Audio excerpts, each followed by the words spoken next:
Hi kids. So I thought I'd do a little walk and talk while I'm here at the Dardanelles, a beautiful lake in the high Sierras. About an 8-mile round trip hike to get up here. Super popular in the summer for swimming and laying on these rocks that soak up a lot of the solar heat, and it feels fantastic. The water's kind of cold. I don't know if you can see, but there is snow up there. So just beat the winter storms that are coming in tomorrow. So there's a bit of a wind and a chill in the air. It's about 50 degrees, so it's a little chilly. And nobody's up here, which is why I love these hikes in the fall and winter. Yeah, we're in mid-November now, so there's not a lot of people that bother coming up here now because it's a little chilly. Sometimes a storm will catch you, but I always bring stuff in the backpack just in case. Emergency supplies, space blanket, fire starter, food, water, filter. You don't want to get trapped up here without emergency supplies. So yeah, this is why I do what I do, why I work as a solopreneur and set my own hours so I can go on a hike like this off season in the middle of the week. This is a Wednesday, so we have a trail to ourselves. My wife is resting on the rocks back there, soaking up some of the heat. I had a few newsletters and a podcast episode go out today talking with a couple of Gen X people. One was Tag Griffith. That was my career podcast, talking a little bit about what Silicon Valley and the tech industry were like back in the early 90s when we first started. We worked together at Apple. I met Tag in 95 at Apple.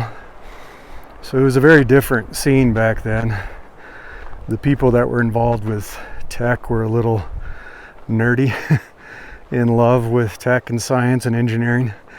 And at the time, we weren't really doing it for the money because the salaries were okay, but it wasn't the astronomical pay packages and all the stuff that people get with stock options where they become multimillionaires. It wasn't like that. And so it was a different time where there was a lot of optimism, kind of techno-optimism. I think we talked about in the podcast, if you want to listen to it. We talked for about an hour. But really we thought, and we're trying to make the world a better place with technology and democratize things and make it easier for people to communicate and do research together, collaborate on papers together. There was a lot of that going on at the university that I was at, and a lot of information sharing. We used to go to talks on other campuses, and no NDAs and no weird behavior. I don't know, we were all trying to collaborate and solve problems together and help each other. And it changed. Things changed. And it became a lot more about the money. And instead of protecting users and really caring about the users, we started seeing companies exploit users. And they are. I mean, come on, guys. I worked in the industry long enough to hear those conversations, especially with the advertising and the tracking and trying to create viral loops and addictive things that were triggering dopamine and making people feel like they could never put their phone down. They couldn't stop posting, engaging on social media. The algorithm would punish them, trying to get likes, doing crazy stuff that sometimes leads to injury and death when people try to get likes. I'm not doing that. This isn't that steep. It's just some little rocks. Not too bad. It's just pretty. And so it wasn't trying to be a full-on curmudgeon about stuff, but yeah, kind of sad. A little bit of nostalgia for those days. Missing our offices, for one. It's nice having an office. But still feeling like there's hope. I think there are people trying to do the right thing and fight the good fight. So for every Meta or A16Z, there's somebody who's trying to do the right thing and solve real problems and solve world hunger, cure cancer, good stuff. Versus trying to exploit people and track them across the web and hit them with personalized ads every minute of their life. Yeah, it's kind of out of control. And a lot of fraudulent and illegal ads. Multi-billion-dollar revenue for Meta, for example. There was an article I shared about that. We got to stop. And that's the thing we can do, right? That's the thing we can do. We can vote with our feet. We can vote with our dollars and our attention.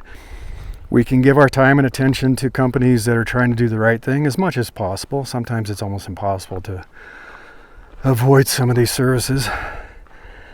But to the extent that we can, and we can choose to work for companies that are doing good things versus just trying to get on the gravy wagon and become the next multimillionaire. It's a choice. You can tap out. You can do things to give back. I mean, there is a sense of having enough. It's okay to have enough. You don't need a $1 trillion pay package like somebody we know. And guess what? It still doesn't make him happy, apparently. He's fighting with 84-year-old poets online and screaming at them. So clearly doesn't make you happy. But yeah, that's kind of what we were hoping, is that there's a sense of hope and renewal and bringing back the attempt to do really good things. And Tag's done some really good things. If you listen to the podcast episode, you hear some of the stuff he's done and worked on.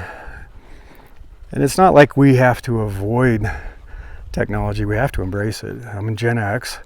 I was talking with a Gen X person, and I was on live stream with John Small, who's another Gen Xer, and just talking about how life is changing at this time in our personal lives, as we have empty nest. Our kids are growing up, moved out, and we're not fully retired. So for you young people out there, I don't know if you know, but we can't retire yet. I can't retire. I literally can't retire, and it financially doesn't make sense to retire. And so we still have to make a living. I still have to eat. I still have to pay my bills. Sorry. We do. And so as a older person, a Gen X person, that means you do need to keep embracing and learning technology, and that means you need to use things like AI. And there's a bunch of fluff AI. There's a bunch of unethical AI. I saw an AI system that's trying to create spam bots that can text people, and their tagline was, "Never hire a human again." Shame on you. Jeez. And they're invested in by A16Z. Shame on them. That's terrible. So there's bad AI. There's AI that's kind of smoke and mirrors. I've tried it. It's like, this doesn't work that well. Lets you down, hallucinates, makes up stuff. And so you have to prompt the living heck out of it to make it work.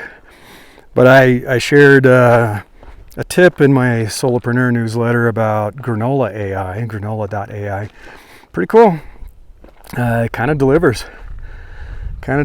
It records your meetings, the audio from your meetings, and then it creates an intelligent summary, not just a pure transcript.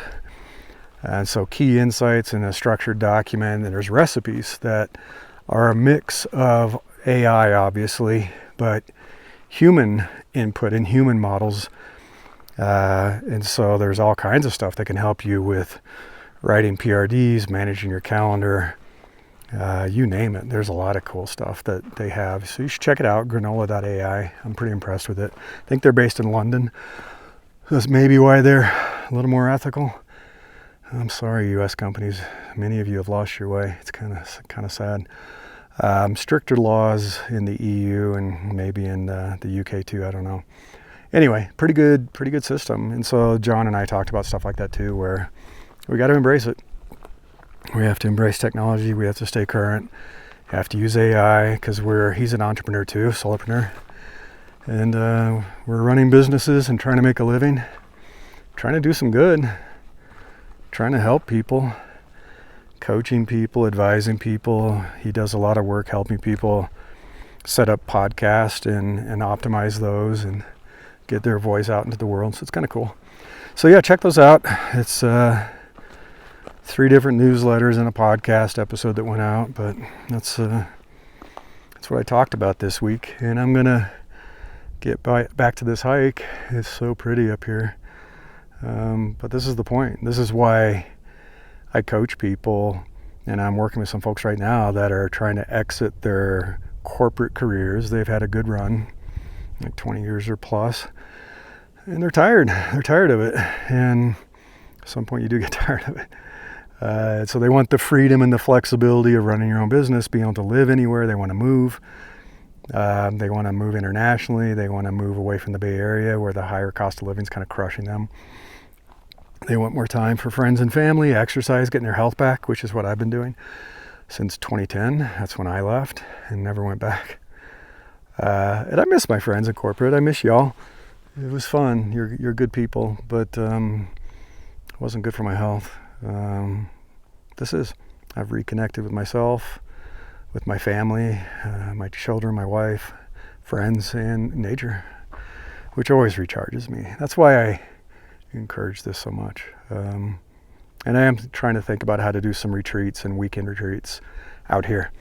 So some of you could join me and we could do hikes and we could walk and talk about what the next step is for you in your life, how to transition to the next phase of your career, start your own thing, go into semi-retirement, be able to travel more, love more, work out more, live more. That's really the point, right? I want you to enjoy life because it's going to be over before you know it. All right, take care, y'all.